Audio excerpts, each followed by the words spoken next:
দর্শক স্বাগত নিউজ 24 চট্টগ্রাম প্রতিদিনে আপনাদের সাথে আছি আমি সোহাগ বক্স। চট্টগ্রাম বিশ্ববিদ্যালয়ের শিক্ষার্থীদের সঙ্গে স্থানীয়দের সংঘর্ষের ঘটনায় থমকে গেছে চাকসু নির্বাচনের ডামাডোল। তফসিল ঘোষণার পরপরই এমন ঘটনার পেছনে ভিন্ন উদ্দেশ্য থাকতে পারে বলছে বিশ্ববিদ্যালয় প্রশাসন।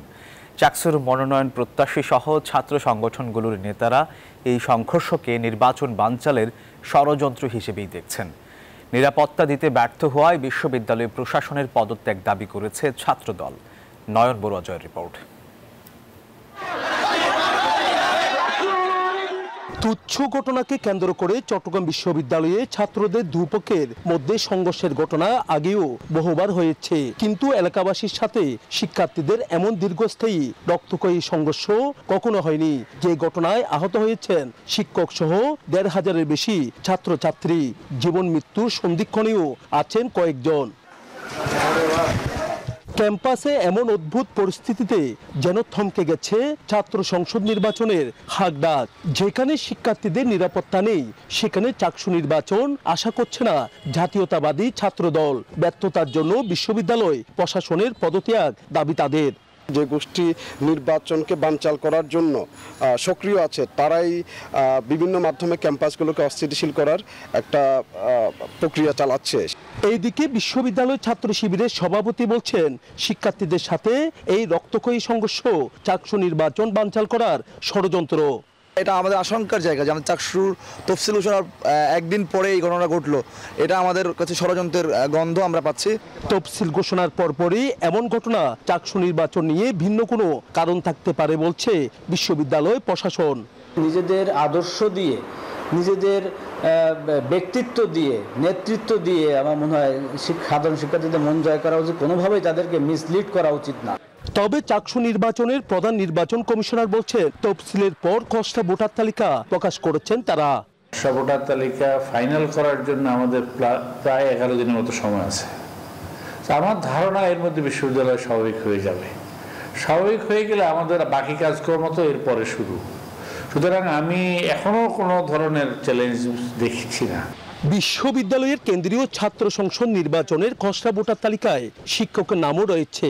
এমনকি ছেলেদের একটি আবাসিক হলের তালিকায় 5 ছাত্রীর নাম থাকায় ভোটার তালিকা করা নিয়ে কমিশন অসতর্ক ছিল এমন অভিযোগ উঠেছে। নয়ন বড়ুয়া জয়, নিউজ 24 চট্টগ্রাম। দর্শক, চট্টগ্রাম বিশ্ববিদ্যালয়ের বর্তমান পরিস্থিতি জানাতে ক্যাম্পাস থেকে এই মুহূর্তে সরাসরি যুক্ত হচ্ছেন সহকর্মী তামিম আহমেদ শরীফ। তামিম, চট্টগ্রাম বিশ্ববিদ্যালয়ের বর্তমান পরিস্থিতি আমাদেরকে জানাবেন। সে সাথে চাকসু নির্বাচনের কোনো প্রভাব কি ক্যাম্পাসে দেখতে পাচ্ছেন কিনা?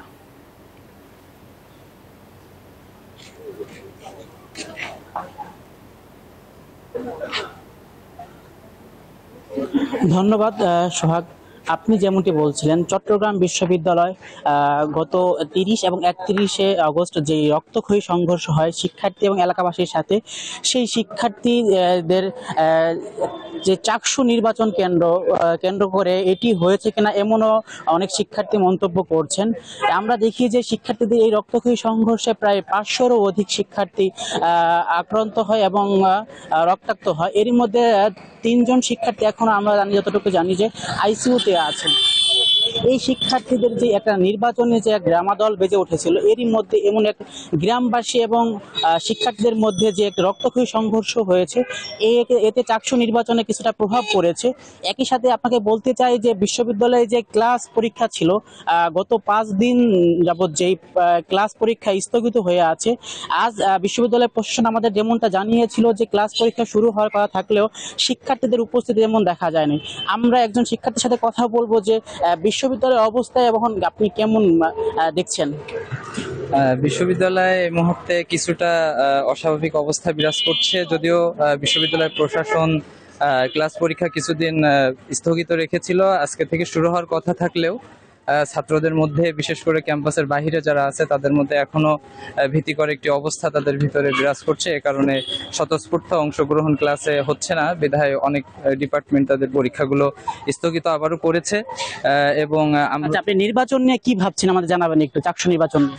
চাকসু নির্বাচনে তফসিল ঘোষণার পরে বিশাল একটি উৎসব মুখর একটি পরিবেশ চট্টগ্রাম বিশ্ববিদ্যালয়ে বিরাজ করছিল। তার মধ্য দিয়ে এই রক্তক্ষয়ী সংঘর্ষ হওয়ার ফলে কিছুটা দেখা সংঘর্ষ কি চাকসু নির্বাচন বানচালের কোনো ইন্ধন আছে কিনা আপনার মনে হয়? এই সংঘর্ষ আসলে এটা আশা করছি তদন্ত করলে এটা বোঝা যাবে। তবে আশা করছি যে ছাত্রদের মধ্যে চাকসু কেন্দ্রিক যে একটা উন্মাদনা, সেটা আশা করছি কোনো প্রকার বাধা আশা করছি এখানে হবে না। ইনশাল্লাহ যথাসময়ে চাকসু হবে বলে আমার বিশ্বাস। জি, যেমনটা বলছিল যে চাকসু নির্বাচনে তাদের কোনো বাধা হবে না এই সংঘর্ষ। আমরা একটা বিষয় আপনাকে জানিয়ে রাখতে চাই যে গত 28শে আগস্ট যে তফসিল ঘোষণা করা হয়, সেখানে আমরা দেখি যে বিশ্ববিদ্যালয়ে যে তফসিল ঘোষণা করা হয়, আজ সেই 4 তারিখে চূড়ান্ত খসড়া প্রণয়নের শেষ দিন ছিল। এই সংঘর্ষ কেন্দ্র করে এই খসড়ার তারিখ আগামী 9 তারিখ পর্যন্ত বৃদ্ধি করা হয়েছে।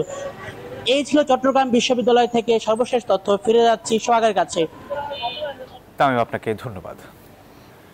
বিএসসি ইঞ্জিনিয়ারদের 3 দফা দাবি আদায়ের লক্ষ্যে চট্টগ্রামের ঐতিহাসিক লালদিঘি ময়দানে অনুষ্ঠিত হয়েছে প্রকৌশলীদের বিভাগীয় মহাসমাবেশ। বিকেল 4টায় প্রকৌশলী অধিকার আন্দোলনের ব্যানারে বিশাল এই সমাবেশ অনুষ্ঠিত হয়।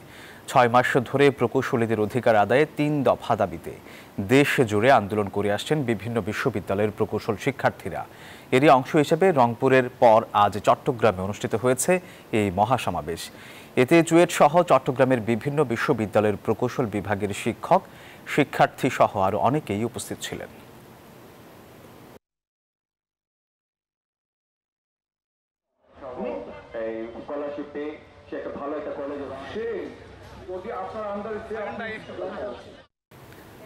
কক্সবাজারের স্থানীয় সাংবাদিকের মৃত্যু জন্ম দিয়েছে রহস্য। আজ সকালে শৈবাল পয়েন্টে তার ঝুলন্ত মরদেহ উদ্ধার হয়। আর ঘটনাটি ঘিরে স্থানীয়দের মাঝে নেমে এসেছে শোক আর আতঙ্ক। পরিবারের অভিযোগ, ব্যক্তিগত শত্রুতার জেরে রোহিঙ্গারা তাকে হত্যা করেছে। অপরাধীদের দ্রুত গ্রেপ্তার ও আইনের আওতায় আনার দাবি স্বজনদের। কক্সবাজার থেকে ইরফানুল হাসানের রিপোর্ট। কক্সবাজার শহরের প্রাণকেন্দ্র শৈবাল পয়েন্ট। সৈকত লাগোয়া গাছের ঢালে ঝুলছে কারো দেহ। পরে পুলিশ মরদেহটি স্থানীয় সাংবাদিক নুরুল আমিনের বলে নিশ্চিত করে। তার বাড়ি উখিয়ার বালুখালীতে। মরদেহ উদ্ধার করে ময়নাতদন্তের জন্য কক্সবাজার জেলা সদর হাসপাতালে নিয়ে যায় কক্সবাজার সদর থানা পুলিশ। ঘটনাস্থলে আসি, তখন দেখতে পাই যে ঝুলন্ত অবস্থায় আছে একটা ঝাউ গাছের সাথে।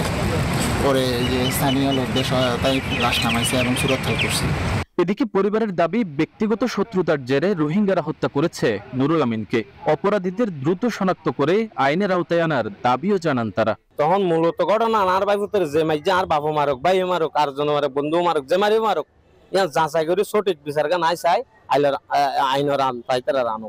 আর পরে ক্যাম্পার মাইছে আজিটা বলি হ ক্যাম্পার ইতে অতঙ্ক যে বলি আর মন জানাও ইয়ে হয় হদা আর ফিট গিয়া নেবে না হলে বলতে হয় মানে এটা হদা আর জীবন বাঁচে নাই। ওদের মনে হচ্ছে যে এটা আত্মহত্যা না হত্যা। আমাদের কোনো নিরাপত্তা নেই, আমরা যেহেতু সাংবাদিকতা আছি আমাদের কোনো নিরাপত্তা নেই। স্থানীয়রা বলছেন, ব্যক্তিগতভাবে প্রতিবাদী যুবক ছিলেন আমিন। তার মৃত্যুর কয়েকদিন আগের একটি ভিডিওতে তিনি বলেন, থানার বিরুদ্ধে লেখালেখির কারণে পুলিশ তাকে খুঁজে বেড়াচ্ছে।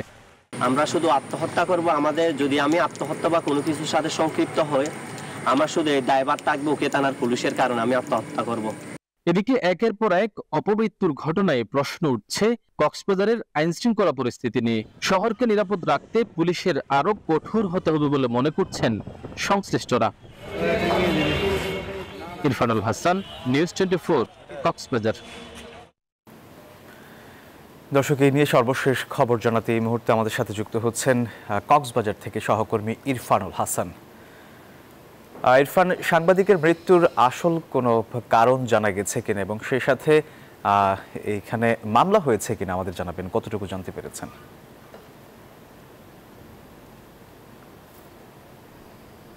যে কক্সবাজারে আমি এখন যে জায়গাটিতে দাঁড়িয়ে আছি এটি সমুদ্র পাড়ের একটি এলাকা, কিন্তু এখানে স্বভাবত কোনো মানুষজন আসলে এখানে ঘুরতে আসে না। খুবই নির্জন প্রকৃতির একটি এলাকা। সকালে সূর্যের আলো উঁকি দেওয়ার পরপর এখানে একজন সংবাদকর্মী, সে মূলত একটি এনজিওতে চাকরি করে, পাশাপাশি একটি পত্রিকায় সে লেখালেখি করে এবং স্থানীয়রা বলছেন যে সে বেশ প্রতিবাদী একজন যুবক। তো সে গতকালকে চট্টগ্রাম থেকে কক্সবাজারে এসছে মার্সা পরিবহনের একটি গাড়িতে করে, সেটির প্রমাণ তার পকেটের একটি টিকিটে পাওয়া গেছে। তো সে এখানে এসে এখানে আমার পেছনের একটি গাছে সে ঝুলন্ত অবস্থায়, তাকে এখানকার স্থানীয়রা তাকে দেখতে পায় এবং পরবর্তীতে এখানকার লাইফ গার্ডের সদস্যদেরকে খবর দেয়।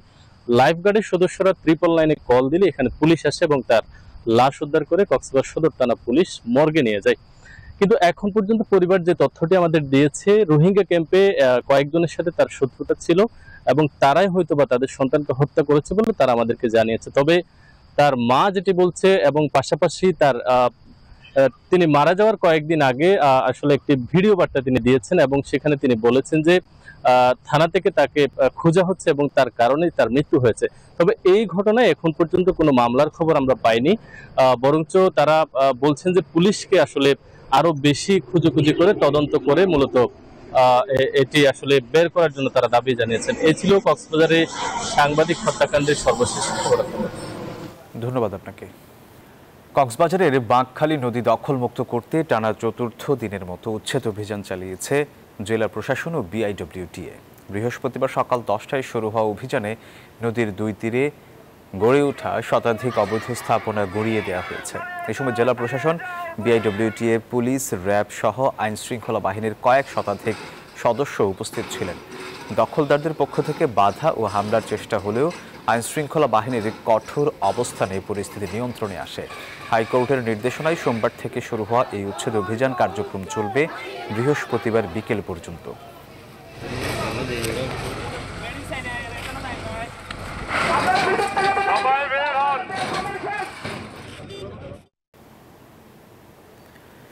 পাহাড়ের জীববৈচিত্র্য রক্ষায় কাজ শুরু করেছে বায়োডাইভার্সিটি অ্যান্ড এনভায়রনমেন্ট প্রজেক্ট। পার্বত্য জেলা পরিষদের তত্ত্বাবধানে এই কাজ শুরু হয়। পাহাড়ের পরিবেশ সংরক্ষণ ও জলবায়ু পরিবর্তনের চ্যালেঞ্জ মোকাবিলায় দীঘিনালার পাবলাখালী রিজার্ভ ফরেস্ট পরিদর্শনের মধ্য দিয়ে কাজ শুরু হয়। প্রায় 1300 পরিবারের বন সংরক্ষণে একযোগে কাজ চলছে। মানুষের বিচরণ থাকে যেহেতু এরা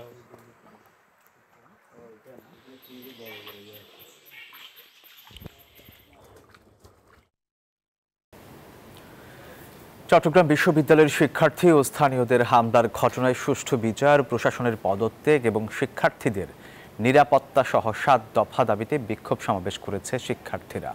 সকাল 11টায় অধিকার সচেতন শিক্ষার্থীবৃন্দ এর ব্যানারে এই বিক্ষোভ সমাবেশ ও অবস্থান কর্মসূচি পালন করেন তারা। এ সময় শিক্ষার্থীদের বিশ্ববিদ্যালয়ে বিভিন্ন অনিয়মের নানা স্লোগান দিতে দেখা যায়। শিক্ষার্থীরা বিশ্ববিদ্যালয়ের 0 পয়েন্ট থেকে মিছিল শুরু করে কাটা পাহাড় রোড হয়ে প্রক্টর অফিসের সামনে অবস্থান নেয়। সমাবেশে শিক্ষার্থীরা 7 দফা দাবি তুলে ধরে। দাবি বাস্তবায়ন না হলে আরও কঠোর কর্মসূচি ঘোষণার হুঁশিয়ারি দেন।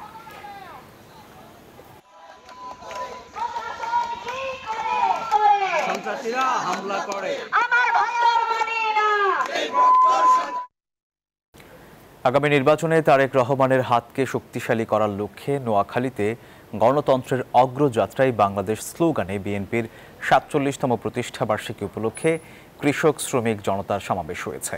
বৃহস্পতিবার বিকেলে সুবর্ণচর উপজেলার চরজব্বার ডিগ্রি কলেজ মাঠে এই সমাবেশের আয়োজন করা হয়। সমাবেশে প্রত্যন্ত দুর্গম চরাঞ্চল থেকে হাজারো নারী পুরুষ ও বিএনপির কর্মী সমর্থকরা অংশ নেন। এ সময় বক্তারা বলেন, আওয়ামী ফ্যাসিস্ট দোসররা আবার ফিরে আসতে চাইছে। এছাড়া একটি গোষ্ঠী পিআর পদ্ধতিতে নির্বাচন দাবি জানিয়ে ষড়যন্ত্র চালিয়ে যাচ্ছে।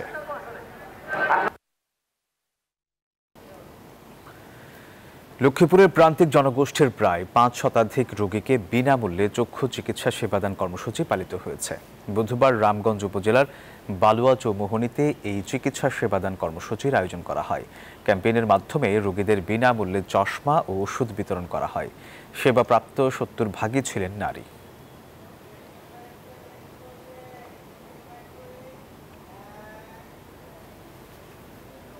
দর্শক, এই ছিল নিউজ 24 চট্টগ্রাম প্রতিদিনের সংবাদে। ধন্যবাদ সবাইকে।